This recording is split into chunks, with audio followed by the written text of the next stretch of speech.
Hello everybody, I'm Kiddo 618. That was early, hold on.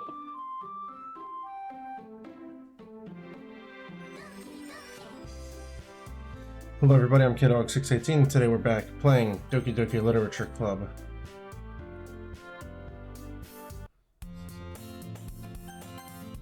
Hi again, Kyle. Glad to see you didn't run away on us, haha. Nah, don't worry. This might be a little strange for me, but at least I keep my word. Well, I'm back at the Literature Club. I was the last to come in, so everyone else is already hanging out. Thanks for keeping your promise, Kyle. I hope this isn't too overwhelming of a commitment for you, making you dive headfirst into literature when you're not accustomed to it. Oh, come on, like he deserves any slack. Sayori told me you didn't even want to join any clubs this year, and last year too. I don't know if you plan to just come here and hang out or what, but if you don't take us seriously, then you won't see the end of it. Natsuki, you certainly have a big mouth for someone who keeps her manga collection in the club room. Natsuki finds herself stuck between saying Monica and manga. Manga is literature. Swiftly defeated, Natsuki plops back into her seat. Don't worry, guys. Kyle always gives his best as long as he's having fun. He helps me with busy work without me even asking. Like cooking, cleaning my room. How dependable. Sayori, that's because your room is so messy it's distracting. And you almost set your house on fire once. Is that so? You two are really good friends, aren't you? I might be a little jealous. How come? You and Kyle can become good friends too. Sayori. As usual, Sayori seems oblivious to the weird situation she just put me into. Oh, Yuri even brought you something today, you know. Oh, wait, Sayori. Me? Not really. Don't be shy. It's really nothing. What is it? Never mind. Sayori made it... Oh, wait, this is Yuri. Sayori made it sound like a big deal when it's really not. What do I do? Sorry, Yuri, I wasn't thinking. I guess that means it's up to me to rescue the situation. Hey, don't worry about it. First of all, I wasn't expecting anything in the first place, so any nice gesture from you is a pleasant surprise. It'll make me happy no matter what. Is that so? Yeah, I won't make a big deal if you don't want it to be. Alright. Well, here. Yuri reaches into her bag and pulls out a book. I didn't want you to feel left out, so I picked out a book I thought you might enjoy. It's a short read, so it should keep your attention, even if you don't usually read. And we could, you know, discuss it if you wanted. This is... How is this girl accidentally being so cute? She even picked out a book she thinks I'll like, despite me not reading much. Yuri, thank you! I'll definitely read this. I enthusiastically take the book. Phew. Well, you can read it at your own pace. I look forward to hearing what you think. Now that everyone's settled in, I expected Monica to kick off some scheduled activities for the club. Doesn't seem to be the case. Sayori and Monica are having a cheery conversation in the corner. Yuri's face is already buried in a book. I can't help but notice her intense expression, like she was waiting for this chance. Meanwhile, Natsuki is rummaging around in the closet. I hear Natsuki utter an exasperated sigh from within the closet. She seems to be annoyed by something. I approach her in case she needs a hand. You looking for something in there? Freaking Monica. She never puts my stuff back in the right spot.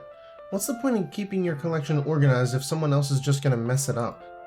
Natsuki slides a bunch of stacked books and boxes across the shelf. Manga? You read manga, right? Ah. Sometimes. Manga is one of those things where you can't admit you're really into until you figure out where the other person stands. How did you know anyway? I heard you bring it up at some point. Besides, it's kind of written on your face. What's that supposed to mean? I see. There's a lone volume of manga amidst a stack of various books on the side of one of the shelves. Curious, I pull it out of the stack. There it is! Natsuki snatches it out of my hand. She then turns to a box of manga and slips the volume right into the middle of the rest. Ah, much better. Seeing a box set with one book missing is probably the most irritating sight in the world. I know that feel. I get a closer look at the box set she's admiring. Are Fae Girls? It's a series I've never heard of in my life. That probably means it's either way out of my demographic, or it's simply terrible. If you're gonna judge, you can do it through the glass on that door.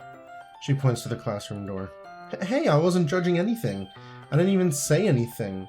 It was the tone of your voice. But I'll tell you one thing, Kyle. Consider this a lesson straight from the literature club. Don't judge a book by its cover. In fact, Natsuki pulls out the first volume of Parfait Girls from the box. I'm gonna show you exactly why. She shoves the book right into my hands. I stare at the cover. It features 4 girls in colorful attire striking animated feminine poses. It's exceedingly mo. I don't know what that means. Don't just stand there. Natsuki grabs my arm and pulls me out of the closet. She then takes a seat against the wall beneath the windowsills. She pats the ground next to her, signaling me to sit there. Wouldn't chairs be more comfortable? I take my seat. Chairs wouldn't work. We can't read at the same time like that. Eh? Why is that? Yeah, I guess it's easier to be closer together like this. Don't just say that. You'll make me feel weird about it. Natsuki crosses her arms and scooches an inch away from me. Sorry. I didn't exactly expect to be sitting this close to her either. Not that I can't say it's a particularly bad thing. I open the book. It's only a few seconds before Natsuki once again inches closer, reclaiming the additional space while she hopes I won't notice. I can feel her peering over my shoulder, much more eager to begin reading than I am. Wow, how long has it been since I read the beginning? You don't go back and flip through the older volumes every now and then? Not really. Maybe sometimes after I've already finished the series. Hey, are you paying attention? I am, but nothing's really happened yet, so I can't talk at the same time. It looks like it's about a bunch of friends in high school. Typical slice-of-life affair. I kinda grew out of these since it's rare for the writing to be entertaining enough to make up for the lack of plot. So, what should I expect from this? Is there gonna be a plot? Well, obviously, you think I wouldn't enjoy something that didn't have a plot? I mean, well, I guess I know what you're saying.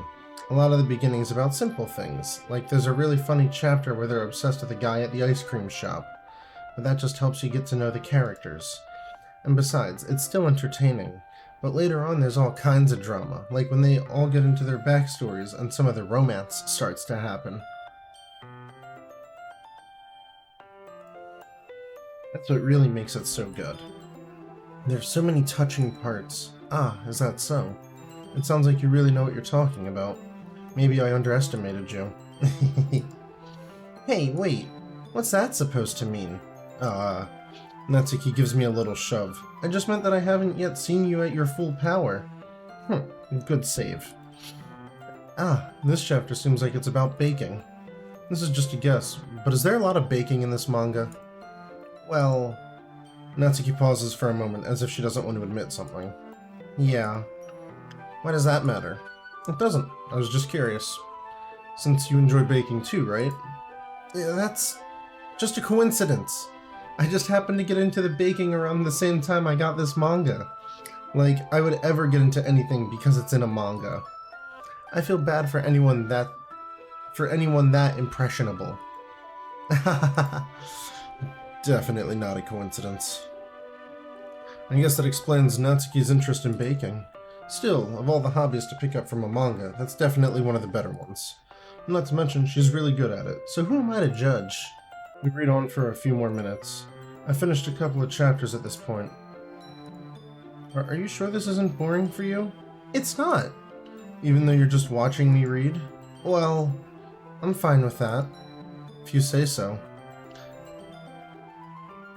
I like the color pattern of her eyes. I guess it's fun sharing something you like with someone else. I always get excited when I convince any of my friends to pick up a series I enjoy. You know what I mean? You don't? It's not... Well, I wouldn't really know. What do you mean? Don't you share your manga with your friends? Could you not rub it in? Jeez. Sorry. Like I could ever get any of my friends to read this. They just think manga's for kids. I can't even bring it up without them being all like, "Huh? You still haven't grown out of that yet?" Makes me want to punch them in the face. I know those kinds of people. Honestly, it takes a lot of effort to find friends who don't judge, much less friends who are also into it. I'm already kind of a loser, so I guess I gravitated towards the other losers over time. But it's probably harder for someone like you. Yeah, that's pretty accurate. Which part? I mean, I feel like I can't even keep it in my own room. I don't even know what my dad would do if he found this. At least it's safe here in the club room. Except Monica was kind of a jerk about it. I just can't win, can I? Well, it paid off in the end, didn't it? I mean, here I am reading it. Well, it's not like that solves any of my problems. Maybe. But at least you're enjoying yourself, right? So? Geez, that's enough. Are you gonna keep reading or what? Yeah. I flip the page. Suddenly, Natsuki starts laughing. Totally forgot that happens. Natsuki puts her finger on one of the panels. Minori is my favorite character. You always feel a little bad for her since she's so unlucky. But it gets especially bad when... I shouldn't be talking about that yet. Just finish this chapter. Natsuki's voice sparkles with excitement. It's a stark contrast to her usual bossy tone. But if she's not used to sharing her favorite manga with her friends, I can understand why. It's hard to express in words the feeling you get when connecting with someone like that. And being able to provide that to Natsuki, for whom it's a rare experience, the thought makes me smile a little to myself. Okay, everyone. Are you all ready with today's poems? Oh, come on. Could your timing be any worse? Sorry. I just need to make sure we have enough time. Though you do look pretty cozy over there. Natsuki suddenly notices how close she's gotten to me. She hastily slides herself a good 12 inches away from me. Alright. Guess I'll stop here for now. I close the book and hand it towards Natsuki. You're just giving it back? Don't you want to know what happens? Yeah, but... Monica just said, don't be dumb. Just take it home with you. Yeah? Is that really alright? I say that mostly because I didn't really plan on using my spare time to read this. Well, of course. It would take forever to finish if you didn't take it home. Just finish that one before tomorrow so we can start the next one. And if it gets bent, I'll kill you. By tomorrow? I only got partway through the volumes so far. I might fall behind on some shows if I try to get through this. But I suppose that's a necessary sacrifice in exchange for seeing Natsuki's enthusiastic face. Or am I more scared of what would happen if I don't finish it? Alright then. I stand up. I return to where I put my stuff and carefully slip the book into my bag. By the way, did you remember to write a poem last night? Yeah. My relaxation ends. I can't believe I agreed to do something so embarrassing. I couldn't really find much inspiration since I've never really done this before. Well, now that everyone's ready, why don't you find someone to share with? I can't wait. Sayori and Monica enthusiastically pull out their poems. Sayori's is on a wrinkled sheet of loose-leaf torn paper from a spiral notebook. On the other hand, Monica wrote hers in a composition notebook. I can already see Monica's pristine handwriting from where I sit. Natsuki and Yuri reluctantly comply as well, reaching into their bags. I do the same.